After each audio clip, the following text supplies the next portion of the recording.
फैसला ने आत्महत्या से पहले अपने इंस्टाग्राम और फेसबुक अकाउंट पर भी पूरा वीडियो पोस्ट किया है। अमन बैसला के पिता राम निवास ने बताया कि उनका बेटा अमन बैसला 29 सितंबर को अपने दफ्तर में गया था, परंतु देर रात जब वह वापस नहीं आया तो परिवार के सभी लोग इकट्ठे होकर उसके दफ्तर पहुंच गए। जब वो वहां पहुंचे तो देखा दफ्तर अंदर से बंद था। उन्होंने दरवाजे को तोड़कर देखा तो अमन बैसला फांसी पर लटका हुआ था। परिजनों ने आनन फानन में अमन के शरीर को फंदे से उतारा और एक निजी अस्पताल में ले गए, जहां डॉक्टरों ने उसे मृत घोषित कर दिया। अमन बैसला ने अपनी आत्महत्या से पहले अपनी लास्ट वीडियो अपने इंस्टाग्राम फेसबुक अकाउंट पर अपलोड की है। देखिए हमारे संवाददाता दीपक शर्मा की एक रिपोर्ट। क्योंकि मुझे मेरे बच्चे का न्याय चाहिए और मिले, और जो इसके दोषी है उन पर ऐसी कार्रवाई हो कि वो आगे और किसी पर ना करे, किसी का और बच्चा जो है वो ऐसा कदम ना उठा। मम्मी पापा चीना, देखो मेरे जाने के बाद मुझे पता है आप बहुत परेशान हो गए आप सब। बस आप लोगों से एक छोटी सी रिक्वेस्ट है कि ज़्यादा परेशान मत होना। जिस दिन आप लोग ठीक हो जाओगे ना, उस दिन मेरे को लगेगा कि हाँ अब मैं फ्री हो चुका हूँ। प्लीज़ ज़्यादा परेशान मत होना यार, ख्याल रखना, आपको खुद को संभाल लेना, मेरी चिंता मत करो। मेरा तो यार ये है कि ठीक है, जितना भी था आप लोगों के साथ काफ़ी अच्छा था, बट प्लीज़ अब परेशान मत होना। मेरे को जब विदा करो ना, जब मेरे को लेके जाओगे यहाँ से, जब छोड़ोगे मेरे को, तो हंसते हुए मेरे को ये चीज़ चाहिए प्लीज़। और माफ़ करना कि ये स्टेप मैंने उठाया, ये मेरी मजबूरी समझ लो। आप सोचो कि काश मैं शेयर कर देता या कुछ करता, लेकिन इस चीज़ का कुछ भी नहीं था सॉल्यूशन, कुछ भी नहीं था इस चीज़ का। आप लोगों को बता भी देता तब भी कोई फ़ायदा नहीं था। क्यों? क्योंकि वो लड़की ऐसी है। क्योंकि आपको मैं क्या बताऊं, मैंने उस लड़की को देखा हुआ है, वो अपने माँ बाप तक की नहीं है। और ये चीज़ मेरे से ज़्यादा अच्छी आपको अभिषेक, दीपांशु, ये जितने भी हैं मेरे साथ के, ये समझा देंगे। क्योंकि वो लड़की अपने माँ बाप तक की नहीं है। क्यों नहीं है? वो लड़की, हम सबको सच पता होता था और वो हमारे सामने झूठ बोलती थी, और ऐसे झूठ बोलती अपनी माँ बाप की कसम खा खा के। ऐसे बोलती थी मेरी माँ विधवा हो जाए अगर मैं झूठ बोलूं। वो ऐसी लड़की थी।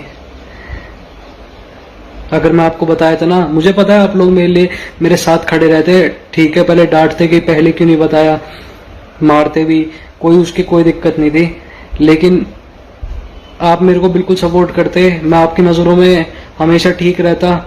लेकिन अगर वो मेरे पे केस या कुछ भी कर देती ना, तो एक तो जो बाहर की दुनिया ये नहीं समझती, ये मेरे को चीना को, आप लोगों को इतना बोलते कि वो मेरे को, फिर मैं जीते जी मर जाता तब। अब मैं खुश हूँ, मैं सच बता रहा हूँ, अब मैं खुश हूँ।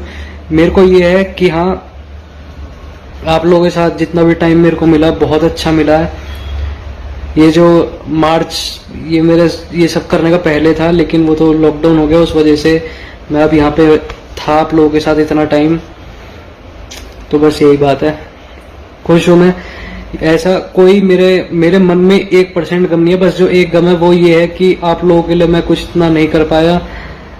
बहुत उम्मीद थी, आपने इतना कुछ करके मेरे को बड़ा करा, मम्मी पापा और चीना, तो चलो ठीक है। अब चीना तू भैया अपनी पढ़ाई वढ़ाई पे ध्यान दियो, फालतू के चीजों में तो बिल्कुल मत पड़ियो। मेरे तो बल्कि कुछ ऐसा सीन भी नहीं था, मैं तब जाके इन चीजों में ऐसे फंसा हूं। या तो ये होता है कि मैं ऐसे उल्टी सीधी चीजों में पढ़ूं, तब फंसता है आदमी, तब तो होता है कि हाँ भाई इस चीज में क्यों पड़ा, मैं तो यार उन चीजों में था भी नहीं।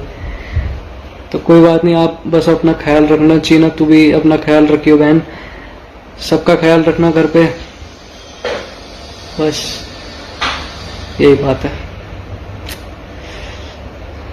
चलो बस मुस्कुराते रहना, मैं समझूंगा कि हाँ अब मैं फ्री हूँ, वरना मैं परेशान होता रहूंगा। भाई जी मेरा नाम रफ्तार है और सबको राम राम है। और इतनी सी बात है, कल अमन भाई के घर जाना है, अमन बैसला के घर पे, जिन्होंने भाई ने सुसाइड किया है, भगवान उनकी आत्मा को शांति दे। और जो भी उनका जस्टिस है वो उनको दिलाना है। उनके माँ बाप इस टाइम अकेले हैं, उनकी एक बहन है चीमा, जिसके बारे में मैंने उनकी वीडियो में देखा। उनको ऐसा लगना नहीं चाहिए वो अकेले हैं। तो सेक्टर 11 B3 मकान नंबर 218 कल रोहिणी में हम सारे लोग मिल रहे हैं और मिलना है। इस जंग को अंत तक लड़ना है, ये किसी भी भाई के साथ हो सकता है। तो कल साथ है भाई, कल मिल रहे हैं। अभी हम मौजूद हैं अमन बैसला के घर पर। अमन बैसला का जो सुसाइड केस है, इसी के रिगार्डिंग हम आए हुए हैं इनके परिजनों से मिलने। तो इनकी मदर हैं, तो आइए इनसे बात करते हैं हम इनकी मदर से।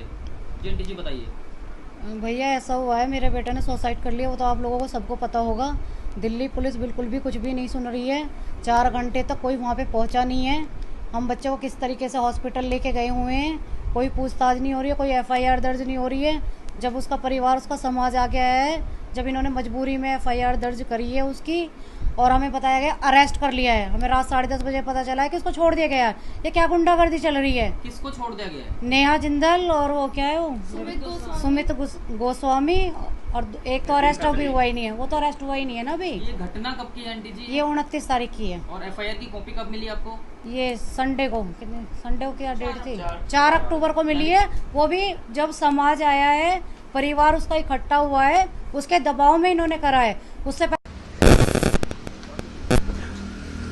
आज मैं मौजूद हूँ रोहिणी के सेक्टर 11 में, दिल्ली में। और आप देख सकते हैं कि ये दफ्तर वही है जिसमें अमन बैसला, जो कि एक बिजनेसमैन है सेक्टर 11 में, और उन्होंने सुसाइड किया हुआ है। तो सुसाइड का जो मामला है, अभी इसकी छानबीन चल रही है, पुलिस छानबीन कर रही है। तो आइए इनके दोस्त जो भाई बंधु हैं उनसे बात करते हैं कि क्या है मामला।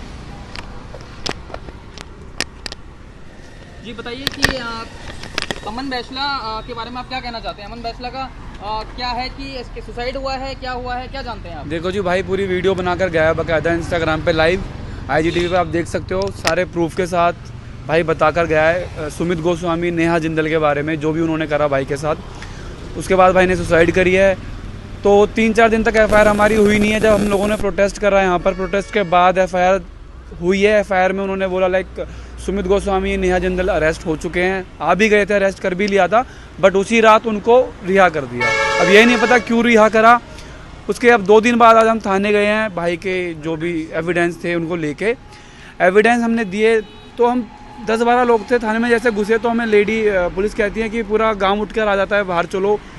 लाइक कोई है ही नहीं, तरीका ही नहीं है। हम परेशानी में विक्टिम। कौन से थाने की बात है ये? किस थाने की बात है?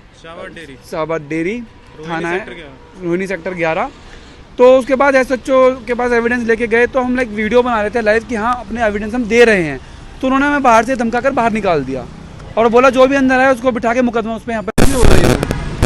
ये नहीं, ये वर्डिंग हमें वहीं पे कांस्टेबल थे, मुझे नहीं पता कौन थे, जो भी थे वहाँ पे स्टाफ में, उन्होंने मुझसे पुलिसकर्मी ही थे जिन्होंने आपको ये बोला? SHO ने उनसे बोला बोलने के, उन्होंने हमें बोला। मैं SHO का नाम जान सकता हूँ सर? क्या नाम है? क्या नाम है SHO का नाम? राकेश शर्मा, सॉरी राकेश कुमार। अच्छा, तो वो आपके शाहबाद डेयरी के SHO हैं? हाँ जी। तो उन्होंने इस मौके वारदात पे FIR कब लॉन्च करी? FIR उन्होंने परसों करी थी, जब प्रोटेस्ट के बाद शाम में 5-6 हो गए थे। घटना कब की है? वारदात कब की है? वारदात हो गई इसको में भी 29 तारीख। 29 तारीख को ये मर्डर हुआ है और 4 तारीख को FIR लॉन्च हुई है। हाँ जी। इतना गैप? वो भी प्रोटेस्ट के बाद। प्रोटेस्ट के बाद? हाँ जी, शांति से प्रोटेस्ट करा हमने, उसके बाद वो FIR हुई है। प्रोटेस्ट कहाँ किया आपने? प्रोटेस्ट हमने यहीं पे ऑफिस के सामने यहीं करा था। किया था जी, थाने पे किया था और अमन बैसला के घर पे किया था। उन पे 3 धाराएं लगाई गई IPC की, 306, 506 और 34, और साथ में एडिशनल चार्जेस भी लगे जिसमें कि नॉन बेलेबल वारंट था। उन्होंने हमें परसों दिलासा दिया कि यहाँ पे नॉन बेलेबल वारंट है, 3 धाराएं लग चुकी हैं और 306 में इसमें बेल हो भी नहीं सकती है। लेकिन उन्होंने उसी दिन जैसे प्रोटेस्ट के बाद लोग गए, उसके बाद उन्होंने उसे छोड़ दिया गया 2-3 घंटे बाद, और उन पे कोई कार्रवाई नहीं है। एविडेंस भी आज हमें खुद लेके जाने पड़े, और उसके बाद हमारे साथ जो व्यवहार हुआ है वो बहुत गलत है। यहाँ पे भी हमारे राइट्स छीने जा रहे हैं, मीडिया को आने नहीं दिया जा रहा है। अमन भाई के घर पे मीडिया को बाहर से बाहर ही रोका जा रहा है, सेक्टर के अंदर नहीं आने दिया जा रहा, बेसिक राइट्स छीने जा रहे हैं। और हम अब तक बताया है कि उन्होंने हैंड टू वो कैश दिया था, पहले 5 लाख फिर 2.5 लाख, फिर कभी पापा की बीमारी के नाम पे कभी है। उनकी गाड़ी भी उन्होंने लेके अमन बैसला की अपने नाम करवा ली थी। तो ये था कि अगर आप पैसे नहीं दोगे तो मैं आपके ऊपर रेप चार्जेस डाल दूंगी, 375 लगा दूंगी और तुझे खिंचवा दूंगी। मेन मसला ये था। और उन्हें पीछे से बैक में जो सपोर्ट कर रहे थे वो हरियाणवी सिंगर सुमित गोस्वामी थे। गर्ल पावर का मिसयूज कर रहे थे नेहा तो जिंदल। ये नेहा जिंदल को श्रेय जाता है इसका कि जो इन्होंने सुसाइड किया सारे है। श्रेय जाता और नेहा जिंदल, सुमित गोस्वामी और विक्की खत्री, 3 है हरियाणवी कलाकार विपिन खत्री। तो तीन लोगों को। और हमारे अमन भाई ने जैसे भी ये सुमित गोस्वामी से लाइक जब बात कॉल वगैरह करी, उन्होंने धमकी भी दी अमन भाई को फ़ोन पर कि भाई मेरे बाउंसर है, पिस्टल है, तेरे को घर से उठवा लेंगे, मैं तो सिस्टम पाड़ता चलता हूँ। ये बहुत अब्यूजिंग तरीके से उनसे बात करी। वो बड़े भाई के बहुत प्यार से बात कर रहे थे उनसे, सुमित गोस्वामी से।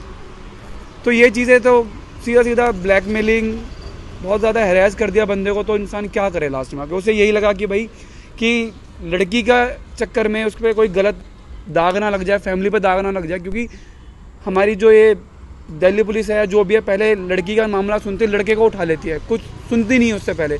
तो उसी चक्कर में, अपनी इज्जत के चक्कर में, फैमिली की इज्जत के चक्कर में उसने अपनी सुसाइड। तो अभी आप लोग क्या चाहते हो? कानून से, प्रशासन से, शासन से क्या चाहते हो आप?